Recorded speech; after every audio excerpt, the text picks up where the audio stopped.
સ્વાગત છે બધાનું પાછા અમારા વ્લોગમાં. આપણી સાથે અત્યારે દુબઈથી શેખ આવેલા છે, इसीलिए पहनाया. તો તમે અમારો અહીંયા લગેજ જોઈ શકો. લગેજ અહીંયા છે એ નો માનતા કે આ લગેજ છે. લગેજ અડધો સ્ટેશને પહોંચી ગયો. આજે અમે અમારી રેલગાડીમાં બેસીને જવાના, નાની રેલગાડીમાં જુનાગઢ સુધી. हिताश अभी तक नहीं चढ़ पाया, अब मैं चल जाऊंगी. જોયું ને? 7-8 साल यहाँ पे रह के फिर भी नहीं चल पाया.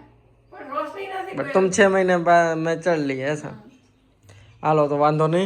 આ વરસાદ જેવું વાતાવરણ છે જ. વરસાદ ધીરે ધીરે થોડોક આવે ને થોડોક જાય. તો પપ્પા સ્ટેશને બેઠા હે અને હું ને પ્રીતિ અત્યારે નીકળી છે. તો આજે ફાઇનલી અમે નીકળી છીએ અમારા बिजनेस માટે. બિઝનેસ માટે.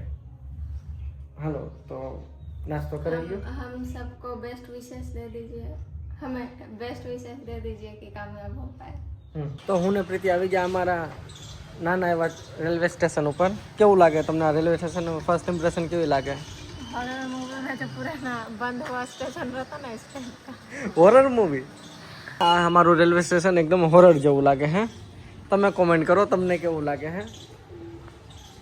એટલે આજે ફાઇનલી પ્રીતિને અમે બેસાડશું અમારી આ નાની ટ્રેનમાં, જે મીટર ગેજ અમારી ટ્રેન હાલતી હોય. રેલવે સ્ટેશન અમારું નાનું જરૂર છે પણ વર્કિંગ છે, અને વર્કિંગ છે એટલે આમાં સાફ સફાઈ તો હોવી જોઈએ, પણ અહીંયા સાફ સફાઈનો એકદમ અભાવ છે. અંદર ને બધું ખરાબ છે. इसीलिए तो बोला भूतिया. આવું હોવું જોઈએ તો નહીં, પણ અનફોર્ચ્યુનેટલી છે. કારણ કે હવે આ ટ્રેન એક આઇકોનિક ટ્રેન થઈ ગઈ, તો થોડુંક તો સાફ સફાઈ મેન્ટેન કરવી જોઈએ ને. ટિકિટ કેટલી હશે આપણે આ જુનાગઢથી આપણે જુનાગઢ સુધી? 15-20 ખબર નહીં, હવે હમણાં લઈએ એટલે ખબર પડશે. તો આટલો અમે લગેજ કેરી કરીને જઈએ છીએ. અમે વિચાર્યું હતું કે અમારી સાથે એટલો બધો લગેજ નહીં થાય, પણ ભરતા ભરતા ભરતા ભરતા આ તો બધા આવી ગયા લગેજ લઈને. હા પપ્પા, હું જોઈને તમને કેવું લાગ્યું? ખડબડી ગયું?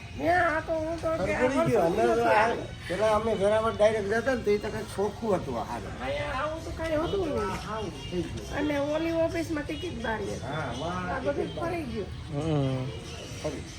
એને તો મળાયું નહીં આમાં ભાવ. હાલ્યો પપ્પા, હવે આ પૈસા રાખો તમે. એમાં એવું હતું બધા તો અમારે આમ આવું હતું ને એટલે મેં ત્યાં થતા આવી એટલે એમ નકર તો ક્યાં જવાનું. તો અમારી ટ્રેન તમે જોઈ શકો છો, જો આમ આવી રહી છે, અને અહીંયા ફાટક હજી બંધ નથી થયું. ઓલી બાજુ છે ને હજી તો ઊભી રાખી દેવાય.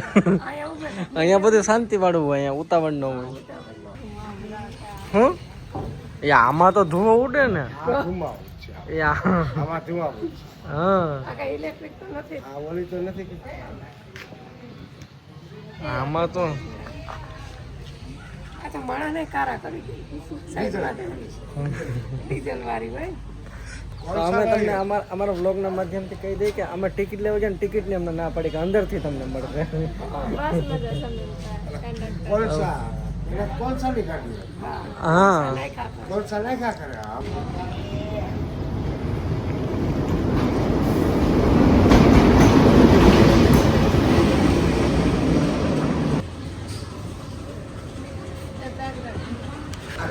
લાવ.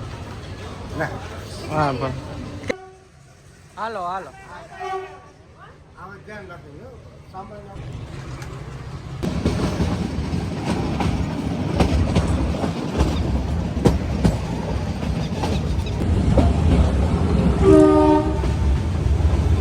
कैसा लग रहा है? मस्त.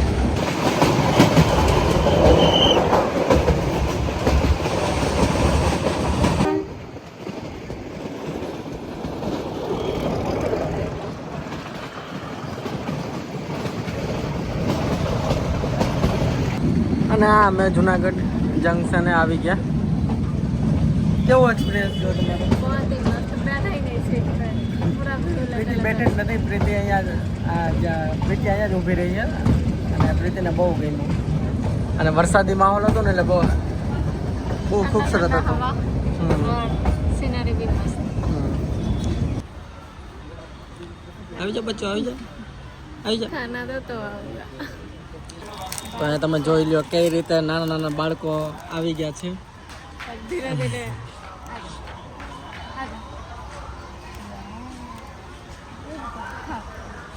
અમારી જુનાગઢથી ટ્રેન અમદાવાદ માટેની બસ આવે છે અને એક્સ્ટ્રીમ રશ છે અત્યારે રેલવે સ્ટેશને.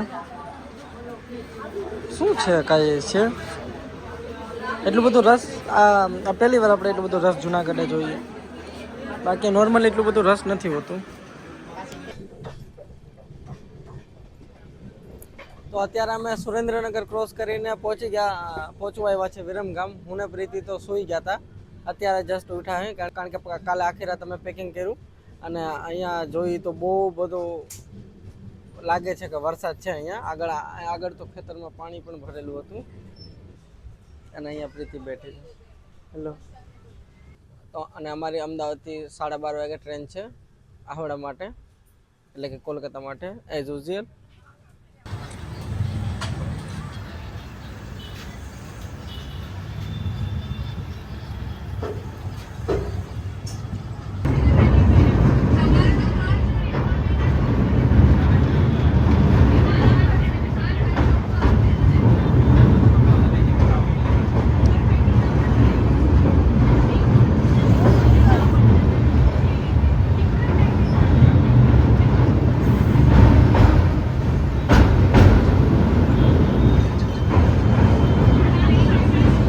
તો અત્યારે અમારી ટ્રેન બસ અમદાવાદ જંકશનમાં એન્ટર થઈ ગઈ છે અને ઓન ટાઈમ જ છે અમારી ટ્રેન.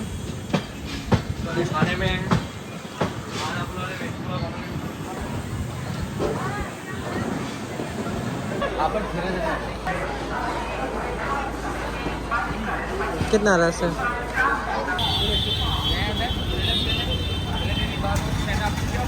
તો હું ને પ્રીતિ અહીંયા ક્યારના અંદર અહીંયા વેટિંગ રૂમમાં બેઠા હતા. અમે અહીંયા જમી પણ લીધું. તો હવે અમે નીકળીશું અમારી ડેસ્ટિનેશન સાઈડ, એટલે કે કોલકાતા. ચાલો સમેટી લ્યું બધું. અમારા ટ્રેનનો ટાઈમ થઈ જ ગયો છે હવે.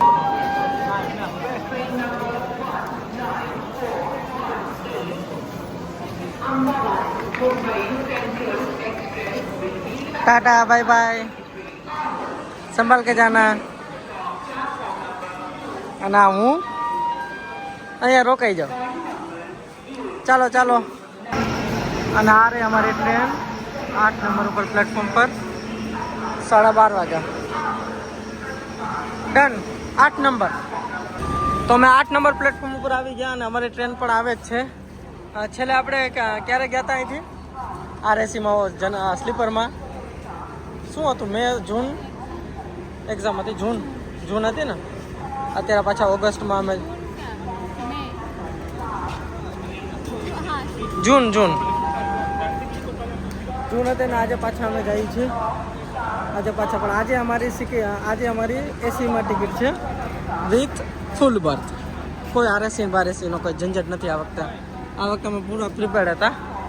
ઓલી વખતે પણ પ્રિપેર્ડ હતા, પણ અમારે ટાઈમ નહોતો અમારી સાથે. લિમિટેડ ટાઈમ મળ્યો હતો અમને, એટલે બુકિંગ ન કરી શક્યા.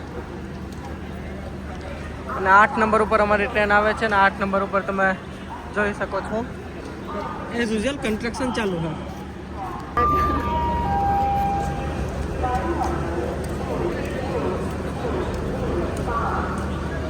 वॉट?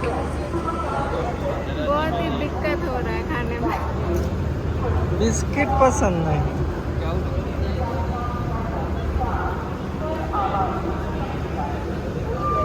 તો ફાઇનલી અમારી ટ્રેન હવે પ્લેટફોર્મ પર આવે છે.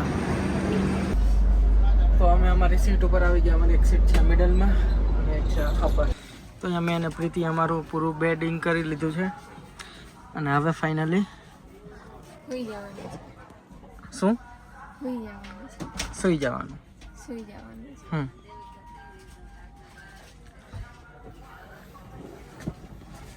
તો હવે ફાઇનલી અમે જઈએ છીએ બંગાળ. બહુ થાકી ગયા. થાકી ગયા?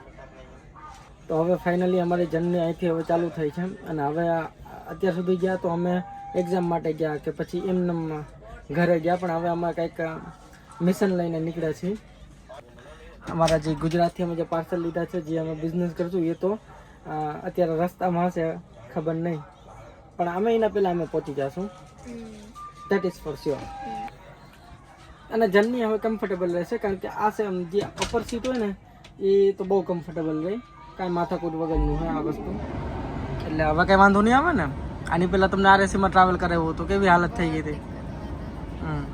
તો ચાલો હવે આપણે દ્વારકાધીશનું નામ લઈ અને જે વસ્તુ આપણે કરવા જઈએ છીએ એમાં આપણે સફળતા મળે.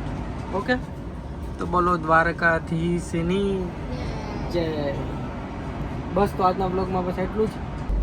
અને તમારે કંઈ કેવું છે? हम सबको लाख विश कीजिए कि जिस मिशन में जा रहे हैं उसमें सक्सेसफुल हो. आप लोगों को भी देखने मिलेगा. હાલે તો હાલો આજના બ્લોગમાં બસ એટલું જ. મળીએ પછી નવા બ્લોગમાં. ત્યાં સુધી બધાને જય દ્વારકાધીશ. બોલો જય દ્વારકાધીશ. जय